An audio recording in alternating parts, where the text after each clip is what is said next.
Welcome to Taking the Higher Road, a special show dedicated to the trucking industry, specifically at the confluence of recruiting, retention, and compliance. In the fourth year as the host of this show, I bring over 2 decades of industry experience, both on the carrier side as well as the vendor side. And each week I interview industry experts and thought leaders who bring their insight to the driver lifecycle as we discuss the industry's greatest challenges. I always appreciate your feedback, good or bad. Don't forget to leave a rating and a review. I'd also like to thank and highlight the show's valuable sponsors. Their dedication and commitment to the industry and to the show is greatly appreciated. If you're interested in being a sponsor of the show or joining me for an interview, please email Jeremy at takingthehigherroad.com.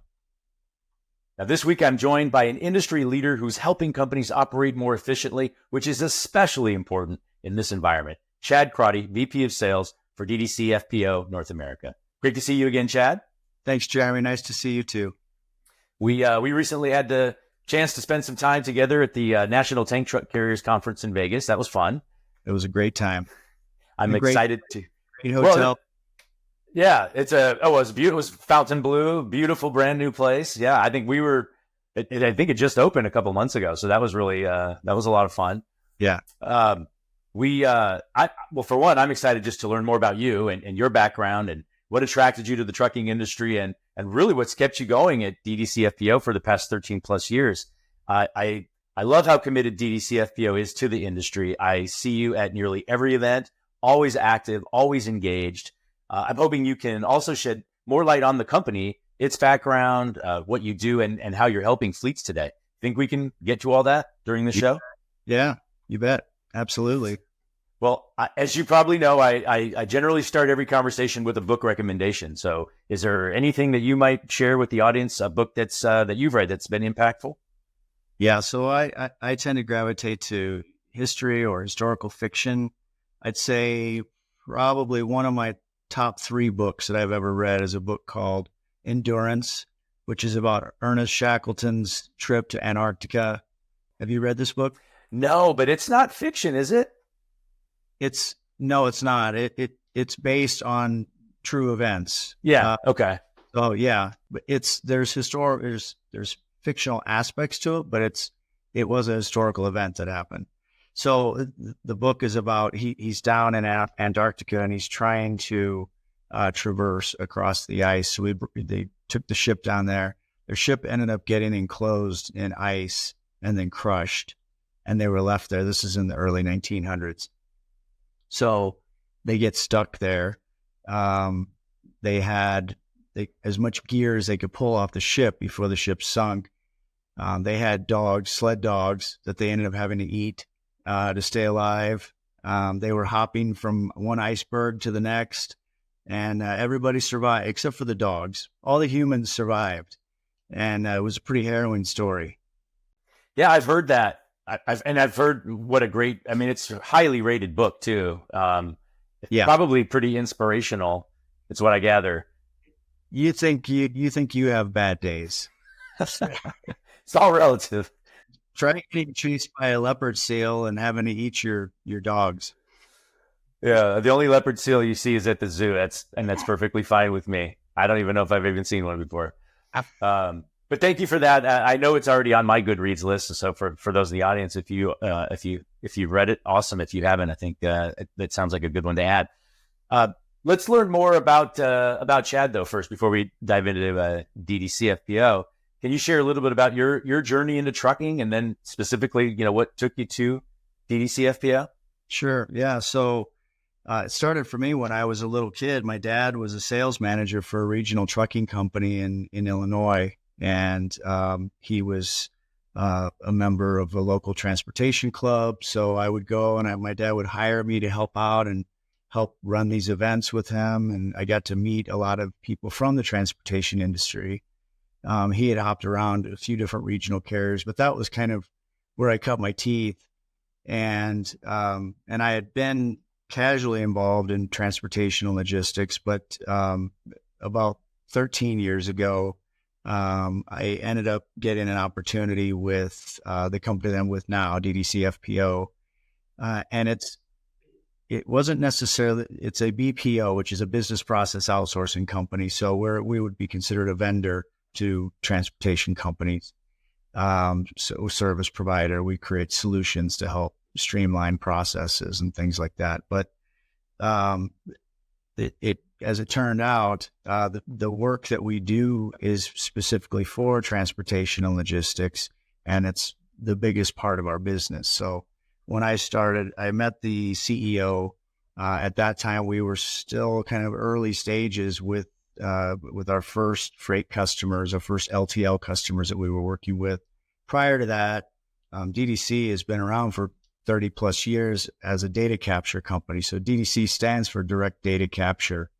FPO stands for freight process outsourcing. So I'm going to give you guys a rundown on all these acronyms.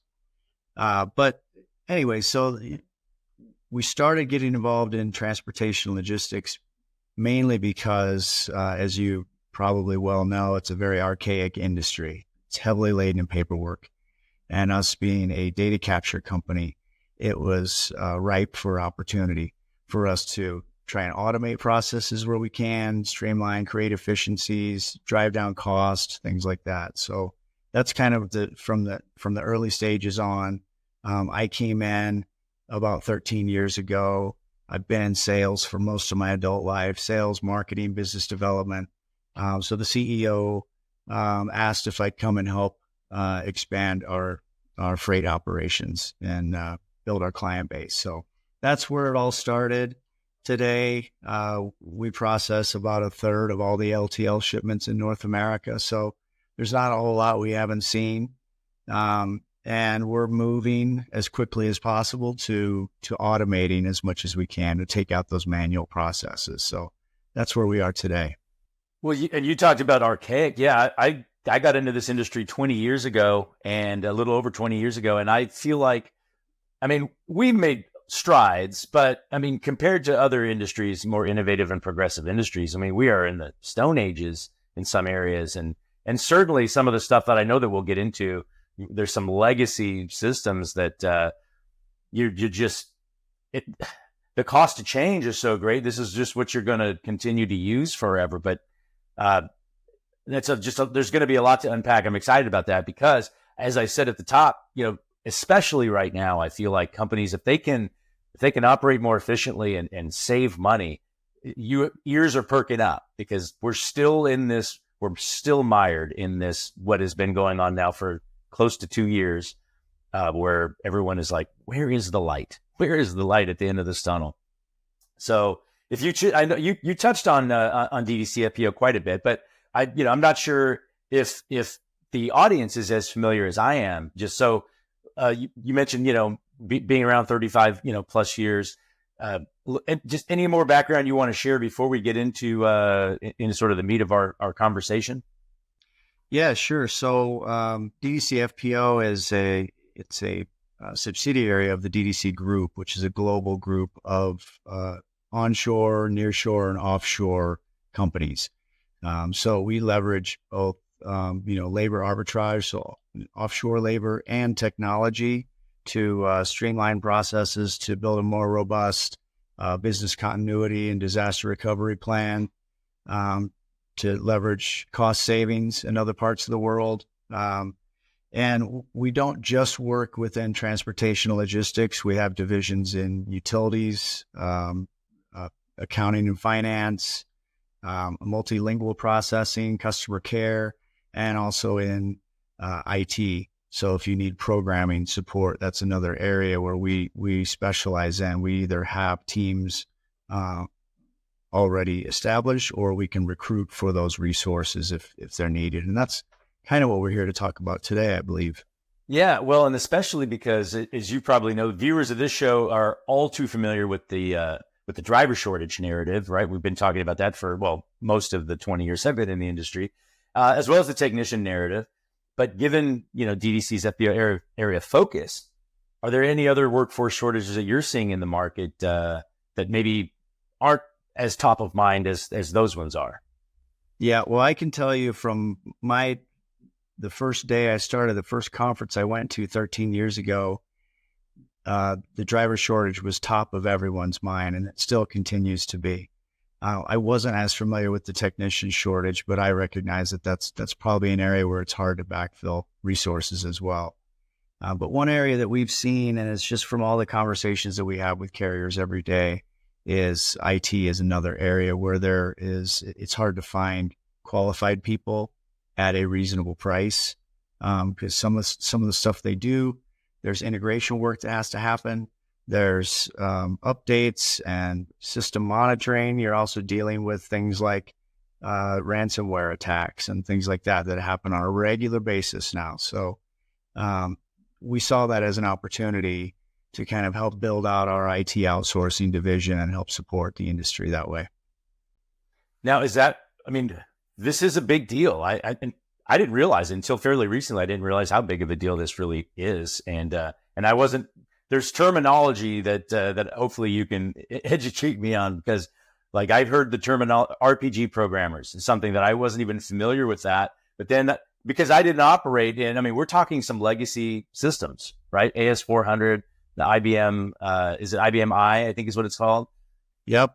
That's a legacy system. So if you think of the difference between systems, a legacy system would be like a green screen where you have to you use your tab key to move from one field to the next, and then you data enter that and then move on to the next field. A lot of systems that have been built in the last 20 years use more of a graphic user interface. It's called a GUI system, which is a Windows-based system where you use a mouse to go drag around and click on drop-down menus and navigate around screen. But a lot of, I'd say, medium to large size carriers, and it's not just specific to the carriers. There's other industries. Starbucks still uses the AS400. Costco still uses the AS400. There's other large companies out there that are using this, because essentially what it is it's a database. And these companies started with this 30, 40 years ago. IBM built the system in 1959, and it was adopted early on. And then as these companies grew, it still to this day is the backbone of their business. And they've bolted on services and applications and features and functionality to speak to the system, to pull data from the system, and to help run their business more efficiently.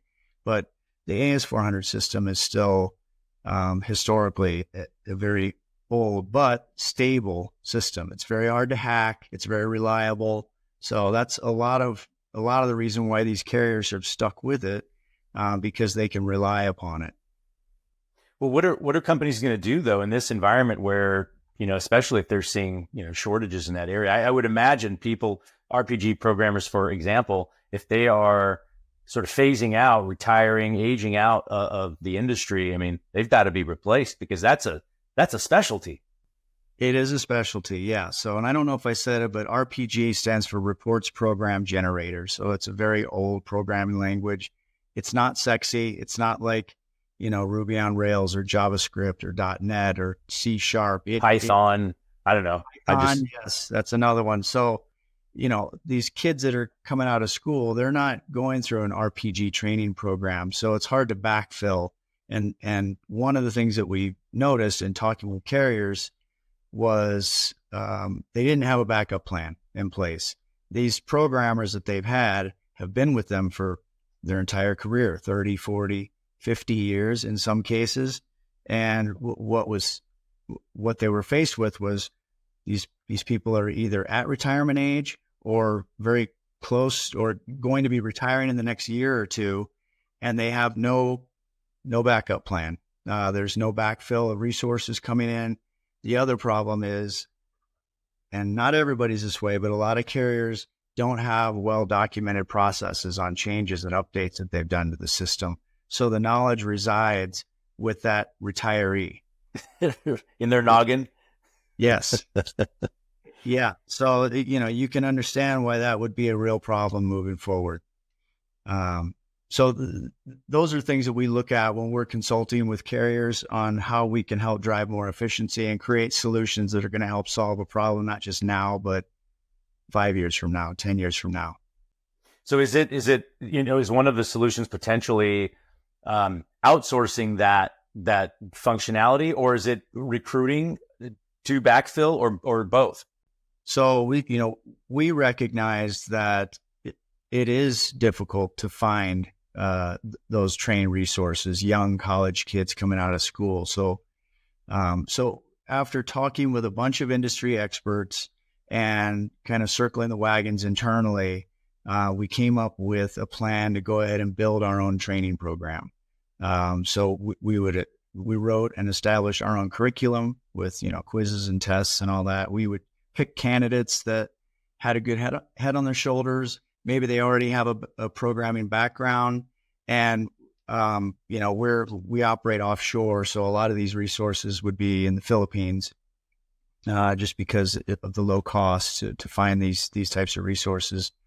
We would handpick the candidates, put them through our RPG training program that's specific to LTL, so they get hands-on training.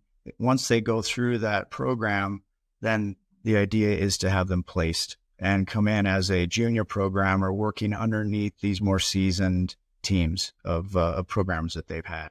The idea there is to transfer that knowledge then to the next generation, hopefully have some documented processes in place so you do have a good plan in the event that you decide to do something different down the road. Maybe a system comes along that makes a lot more sense.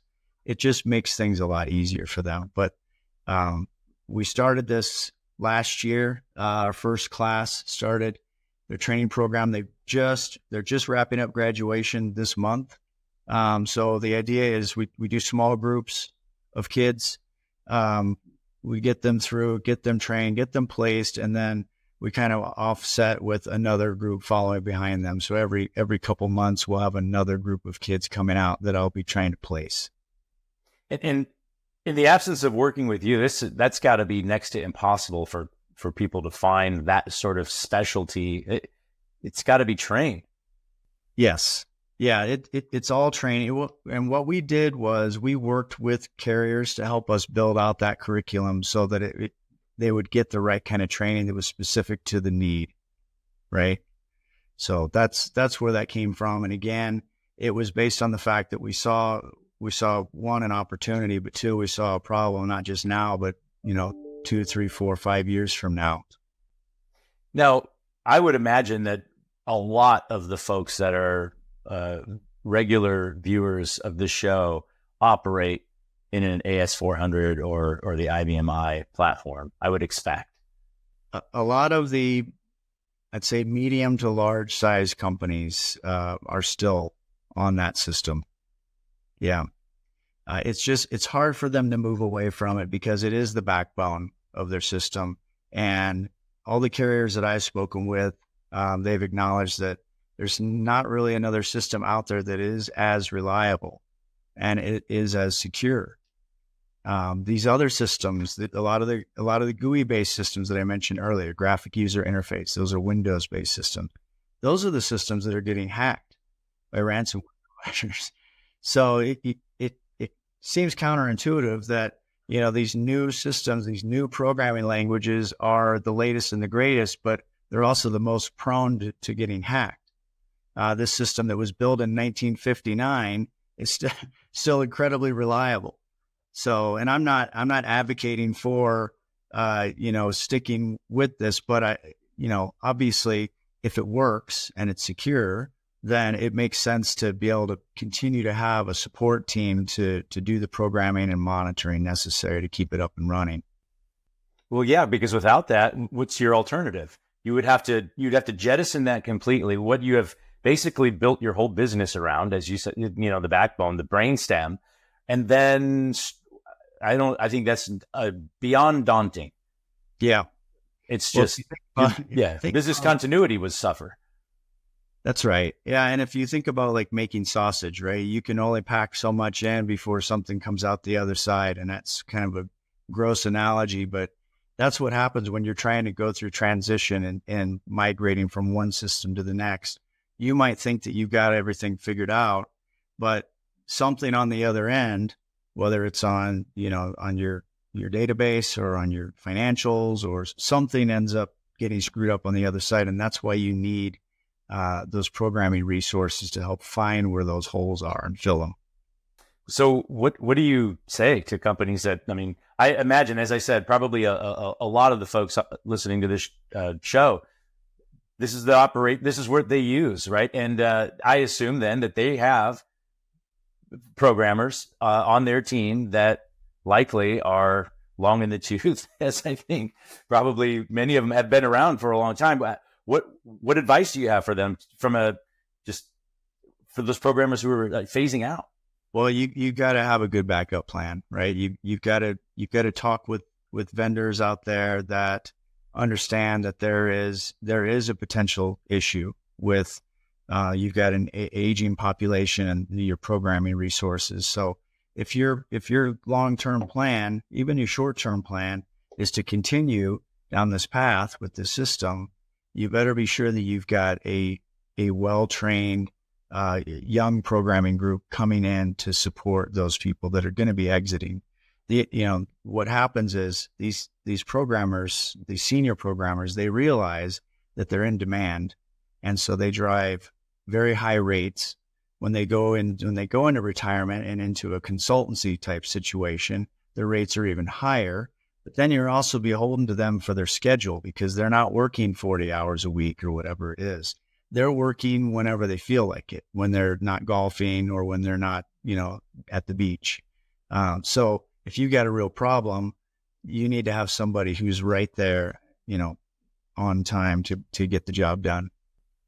Well, that's a really good point. And I didn't even think about it from that perspective, but I would say, for one, it sounds like it makes sense to have this thought process, have these conversations up front. Like if you can identify whether there's a gap today or even a future gap, it's probably recognizing that sooner than later is optimal. So then you can start thinking and talking about what you're going to do about it. Is that something you do? I mean, is that something that DDC FPO does, with just have that sort of conversation and kind of look at an entire operation and look for holes? Yeah. So we there's no one size fits all. We'll go in and we take a consultative approach. We don't try and cram any solution or idea down anyone's throat. It's more, let's listen, because I get a lot more information when I'm listening than when I'm talking, right? So listen to what their issues are, and then try and craft a solution around how do we address that and put that fire out. Once we have that fire put out, then we can look at, okay, where else can we look to support your business and help you? Because that's the IT outsourcing piece is just one piece of where we can help. Well, and again, at the top, I was referencing how active and engaged you are in the industry, and always at events, and that matters a lot to me. I do think that matters a lot to a lot of other, carriers and other industry stakeholders as well. People do business with people they know and trust, and I think it's important in this industry more than maybe any other that you behave that way, and as a result, I think a lot of opportunities come. And speaking of, I'm curious, before we go, how can the audience learn more and maybe even schedule a sort of a consultative conversation to see if there's a fit? Where would you recommend we send them? Sure. Thanks, Jeremy. The easiest place is to go to our website, www.ddcfpo.com. There's a form you can fill out on what your needs are, what your request is. That would come through to our marketing team and then get dispersed to whoever the subject matter expert would be. So it could be me, it could be somebody else from our team, but that's a good place to start. It's also a great resource for educating yourself on what we do, how we support the industry. Yes, I am a road warrior. You probably would see me at a trade show near you at some point. So I'm around. I know a lot of people in the industry, but in terms of connecting with us, certainly go to the website and you'll be able to get a hold of me directly. Awesome. Well, thank you so much for joining me, Chad. I appreciate that you're one of the good guys, and I look forward to seeing you and your team a whole lot more throughout the year. Thanks, Jeremy. I appreciate it. Appreciate the time. And thanks for joining me for another episode of Taking the Higher Road. Stay tuned for the next episode as I'm joined by Bill Skinner and Tim Cordula of Wisconsin-based Skinner Transfer. And once again, special thanks to the sponsors of the show. We really appreciate you. If you're interested in being a sponsor or joining me for an interview, please email Jeremy at takingthehighroad.com. Until next time, thank you for taking the high road.